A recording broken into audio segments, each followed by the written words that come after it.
top, he is the World Heavyweight Champion, Nature Boy, Ric Flair!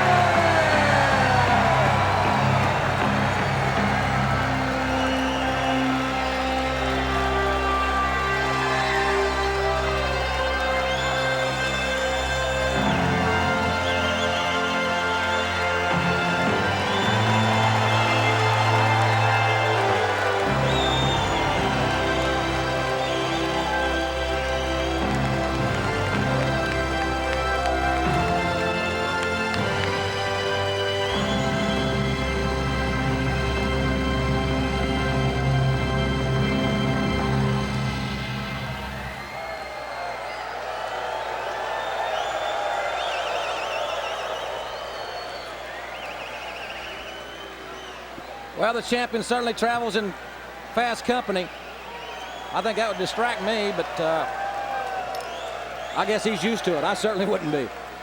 After that melee we saw in Cleveland, I don't think I'd want to surround myself with that many pretty ladies again. Throwing the roses out to the crowd. 1 hour time limit for the heavyweight championship of the world. And this is what we've waited on. The first NWA champion was crowned in 1905.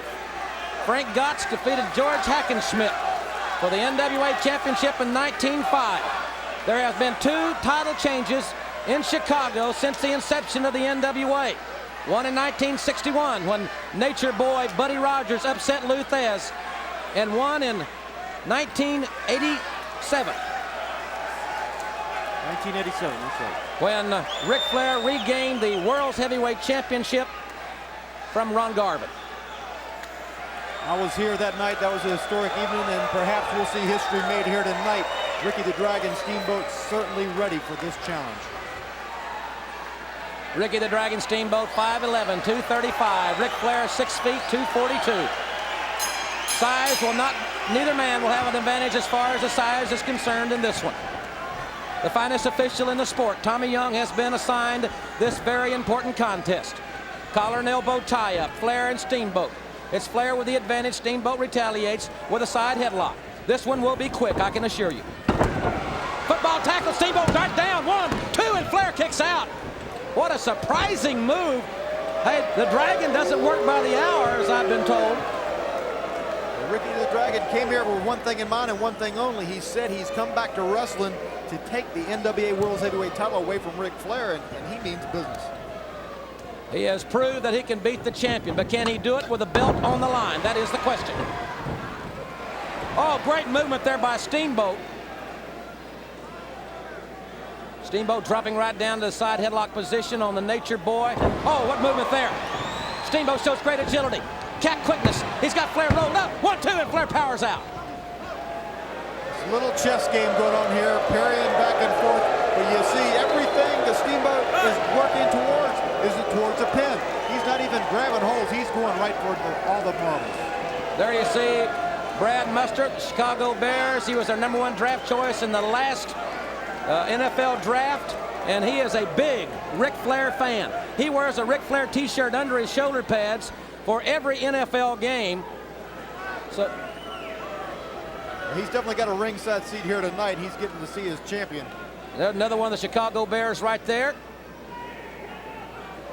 That's Kurt Beckler of the Bears. He's an offensive guard there for the Big Blue Machine here in Chicago. Coach Mike Ditka. We've seen Eddie Einhorn here, president of the White Sox. This is like Magnum set of who's who. Hey, the mayoral candidates should be here tonight campaigning, because this is where, I mean, there's a building full of voters here, I would say, even though so many people have traveled great distances to see this event. Oh, good God. These chops have got to be heard to be appreciated. Flair for the ride, the Irish whip. He is up in the lights. And the Dragon is breathing fire tonight. See Flair backing up. He wants to change the tempo here, because every time things get moving too fast, he seems to come out on the bad end. Steamboat won't make many errors. He and Flair have so many. There's another chop. And forward. Steamboat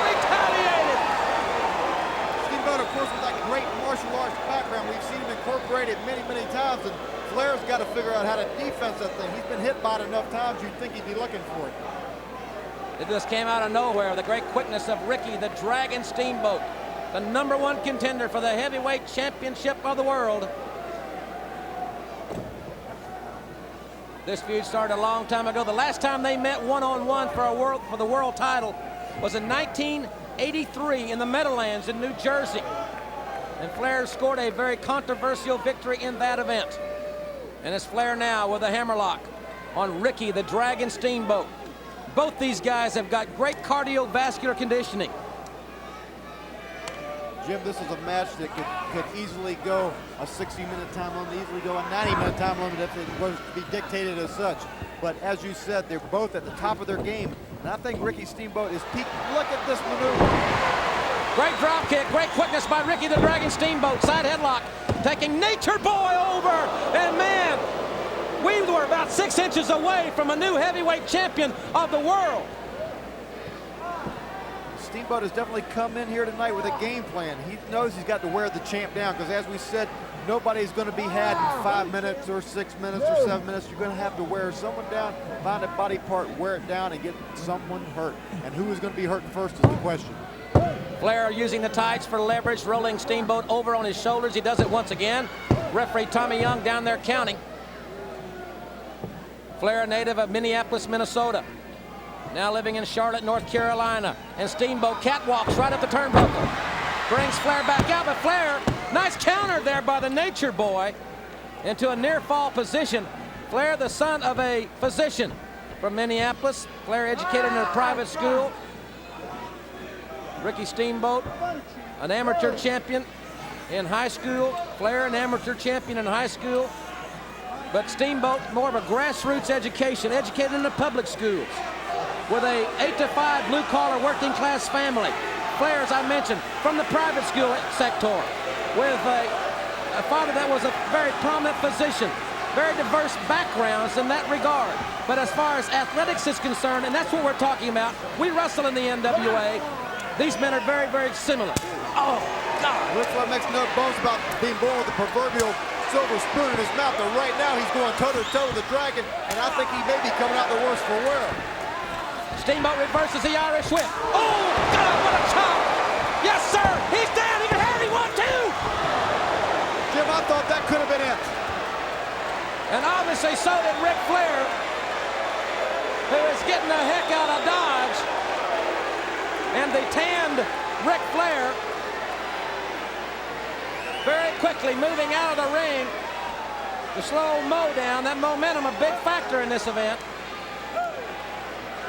Really uncanny parallels. Both men rely on quickness and technique. They both have great cardiovascular conditioning. As Magnum mentioned, this one could easily go 60 minutes. Neither man has a size advantage in this match. And they both have a great deal of self-confidence. Ric Flair has it all on the line tonight, and he's got to be feeling a little more human than normal, in that he has felt his shoulders nailed to the mat by this man once in very recent weeks. And that has got to be a little unsettling for the champ, regardless of the confidence that he was trying to allude to by bringing all these women to the ring tonight. As we mentioned, Flair travels in fast circles with all the ladies, the Learjets. Steamboat, very family-oriented. When he's not wrestling, he's at home in the family business. Steamboat's Mid-Atlantic Gym back in Charlotte, North Carolina, where he resides now. It's funny how these men both have migrated to one particular part of the country. Steamboat, originally from Hawaii, now has his business in Charlotte. Flair, originally from Minneapolis, he's living in the Queen City. Man, those chops just sent chills up my spine. Nice tackle by Flair, put Steamboat down. Good movement by Steamboat, great leapfrog, and what a chop! And the champion of the world on the floor and in big trouble. Steamboat preparing, I thought, to leap from the top, inside out. Jim, that's exactly what I was calling for. We know how deadly, very deadly he's been to Ric Flair here very recently, coming off that top turnbuckle, and it could be just such a maneuver that Ric Flair is looking to guard against here tonight. Ricky Steamboat's career really blossomed. That's the prize they're wrestling for. I don't know how many thousands of dollars that diamond and gold belt is valued. Well, years ago, I heard them quoted at $40,000 of diamond, rubies, gold, and silver, and I'm sure with the current dollar markup on gold, it's got to be more than that, but it's the prestige and the pride, all the years of the NWA that come behind that belt, and the different philosophies of these two men. Will the family life come out on top, or will it be the fast lane of Ric Flair? This is really getting exciting. Flair has controlled the 80s as far as professional wrestling is concerned. As I mentioned, Steamboat really got his prominence in the NWA. He's wrestled all over the world. And Brad Mustard cheering for his man, Nature Boy Ric Flair. It's Steamboat semi-retired at one time. And he said the only thing that would bring him out of retirement is a chance to win this championship. All the other championships that he has had the opportunity to wrestle for or to hold are insignificant. They're minuscule when you compare them to the granddaddy of them all. Since 1905, it's the NWA. Great movement by Steamboat, bringing Flair out. Flying mirrors him out of the corner. He goes upstairs now. The Dragon is flying. Oh, he caught him right in the face. Side headlock takes him over. Pinning predicament out of the side headlock. Jim Ross, we talk about that cat-like quickness combined with the power of those chops. I mean, there may not be any size advantage here, but Rick Steamboat is definitely more explosive tonight than I have ever seen him. He is here a man with a goal on a quest, and he's on a quest for all the gold that there is to be had in the NWA, and he has taken Ric Flair for a strong ride. Ric Flair's career is just a marvelous documentation of tenacity. He broke his back in a plane crash in 1975. He came back 6 years later. 6 years of training and effort. Blood, sweat, and tears to win his first world's title here in the NWA. He won it in Kansas City, and he has controlled the 80s since that time, and it just, man, what a chop. Elbow to the top of the head, and now the champion is asserting himself, and as soon as I said that, the momentum switches right back to the Dragon. Football tackle, down goes Flair. The Dragon goes across, and Flair catches him. Flair caught him with an elbow coming off the ropes with all that momentum, but Steamboat fights back. Jim, every pinning predicament thus far has had Ric Flair on the defensive. That is the one decisive factor that I've seen thus far as far as the momentum of this match. Ricky the Dragon Steamboat is going full bore, all out for the World Heavyweight title. Steamboat, as we said, and we saw it in Cleveland. We saw it in the studios of Superstation TBS. He is not intimidated by the pomp and circumstance, by the reputation of the vaunted world's champion. A man that Steamboat will say is the greatest world's champion. That man, the greatest world's champion ever in the NWA. And fans, that covers a lot of ground. You're talking about the Funks, Harley Race, the legendary Lou Thesz, The Briscoes. You know, it just goes on and on. The greats of this sport have made their mark. And don't be confused, they made their mark in the NWA. And Ric Flair has defended against the best of them, and it's that kind of alertness right there, making him make a mistake. That is why Ric Flair is so deadly. Flair rakes the eyes. He says he's the dirtiest player in the game. God, what a chop. Man, you talk about hearing it. The fans at ringside, the fans in the cheap seats can hear it. This is a physical battle for the biggest and the richest prize in our sport. And Flair is now manhandling the Dragon on the outside.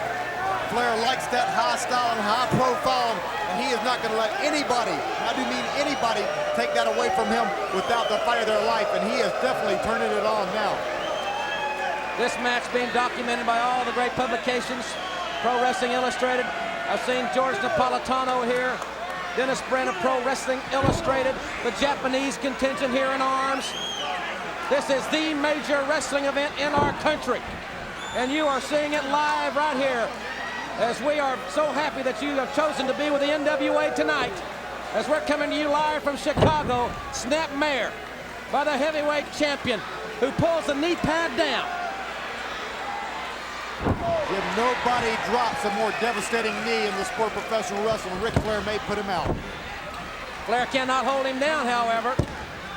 The Dragon, he's almost like a cat. He throws him and he lands on his feet. You can't hardly keep him on his back. He has that way of keeping those shoulders up. He's got so much flexibility. And now Flair, double arm suplex.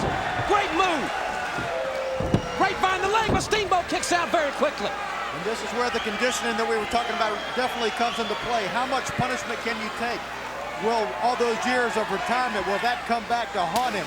We don't know because he hasn't been in a match of this magnitude for quite some time.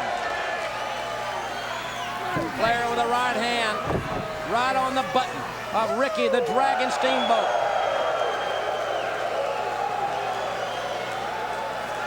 Flair picks him up. Another chop. Steamboat retaliates.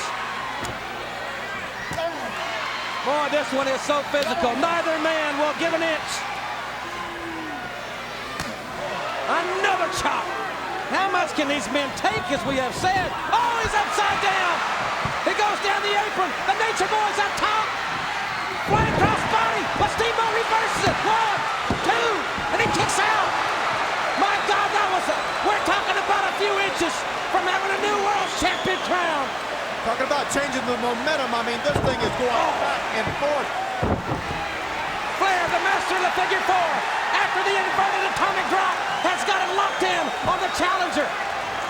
This is Flair's forte. He knows how to hurt you. He knows how to apply the pressure. He can make this so excruciating that if you don't give up, your knee could literally be broken. We know Steamboat's one of his primary assets is his quickness. You've got to be able to have your legs under you to get on top, to come off with any kind of flying maneuver. And that's the crowd. Steamboat, Steamboat. They're chanting for the challenger. Steamboat's in trouble, but if inspiration is anything that you need, this is what you've got right here. The adrenaline has got to be flowing because all these fans are on their feet cheering for Ricky the Dragon Steamboat. Flair using the ropes. That puts tremendous leverage on the leg of the Dragon. And look at Flair. He wants to break that leg. He wants to break the leg of the Dragon.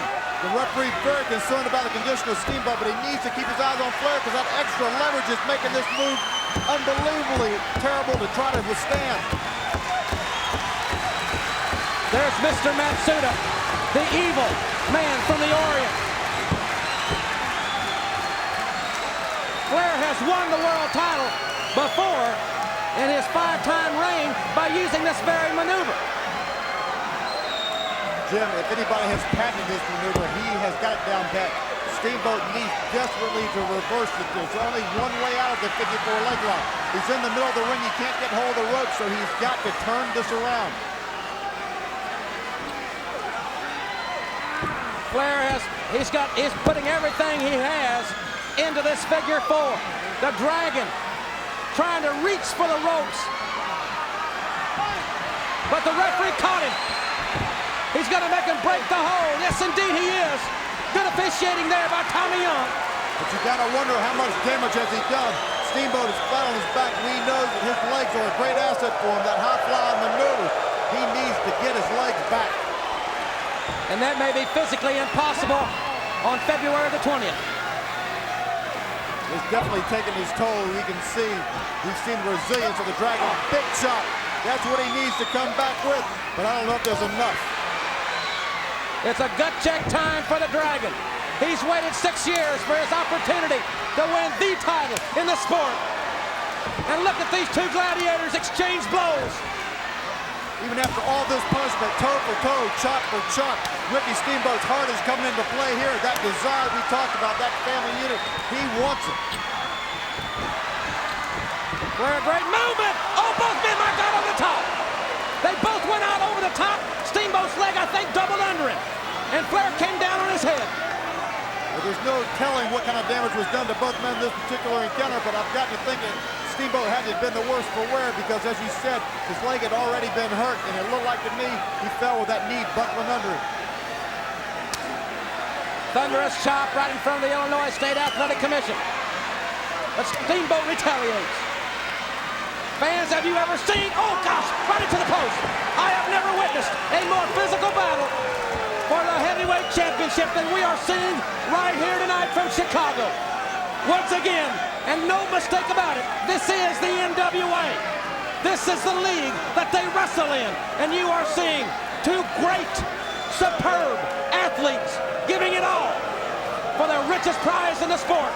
And the question now is, can that man, the Dragon, sustain the heat from the champion? We know he's wrestling on sheer desire right now. He's taking an unbelievable amount of punishment. That steel post didn't move, and this big vertical suplex could end it. It was perfectly executed. You heard the impact. Tommy Young down. Flair's got it pinned. No, he doesn't. And it was another 2.5 count. This match is close to being over one way or the other. Steamboat gets his shoulder up. Watch that left shoulder. He's able to get it up, I mean, just ever so slightly, but that's all it takes. A half a second separating victory and greatness from defeat. Ric Flair has really turned it on. This is what he likes the best. He talks about taking them to school. That's what he's doing right now. Flair, the suplex, could not hold him down. He wants the referee to count faster. He doesn't like it. Flair trying to intimidate the official. That's not going to work with Tommy Young. But it's always been part of his game, part of his psych out. He likes to intimidate everyone around him. He's not been able to do it with Steamboat, but he has got him hurt. But he needs to keep him hurt because even the champion is not infallible. And he needs to capitalize on this thing, forget about his ego, and just put the man down because he's definitely in a bad way. Backbreaker by Flair. He's got his feet on the ropes. That's how he beat Lex Luger at Starrcade, just like this.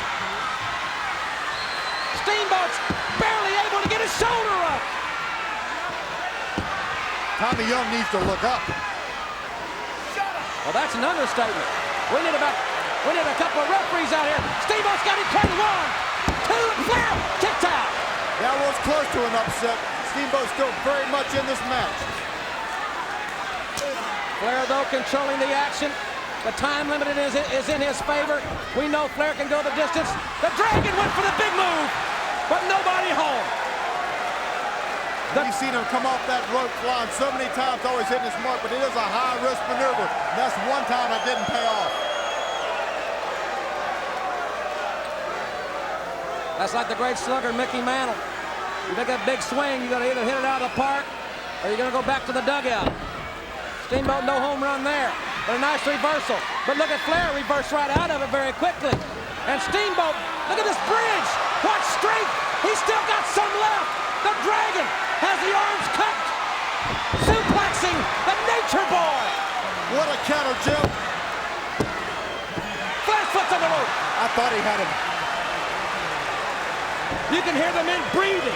You can hear them exerting every ounce of energy in their athletic bodies as the battle for the world's title in the NWA is on the line. Steamboat reverses Flair. That was a good counter. Does he have enough strength to get him over? He's got him down. He's going that way. Can he hold him? 1, 2. Flair's off. He's up. Well, to Steamboat's credit, he is back totally on the offensive, but Ric Flair is not giving up in anybody's book. He's going to retaliate, and that big chop was sure a sign. Another chop by the Dragon. The #1 contender is fighting this one for his family, for his young son, for every working class person in America. He's giving it his all. Oh, there's a clothesline. The Dragon came out of nowhere with a clothesline. Champ. The judo chop right to the head of the champion. I don't know how much time he's even got left in this baby. Steamboat. Flying tackle. He landed on his feet. Jim, he's going for it. He's going to go for it all right here. He's going for it all. The Dragon with a judo chop. Ric Flair is in trouble. The Dragon reaching down. You got to think he's got that young son, the little Dragon, right in the front of his mind. He's on top. The Dragon will fly. He nailed it. Oh, Tommy Young went down. He's got Flair pinned. Tommy Young, the referee, down. There's nobody there to make the count. He has got the champion down and out. Oh, I hate. This is terrible. I hate for something like this to happen. Flair's going to cradle him up.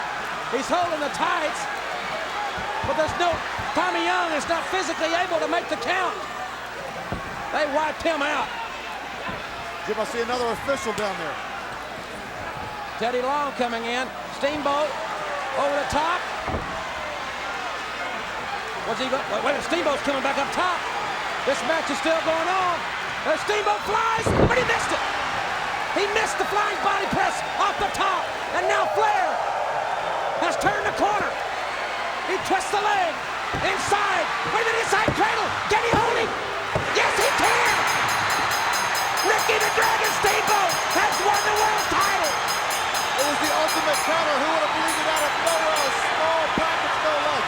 The champion goes down. Ladies and gentlemen, in 23 minutes and 18 seconds, the winner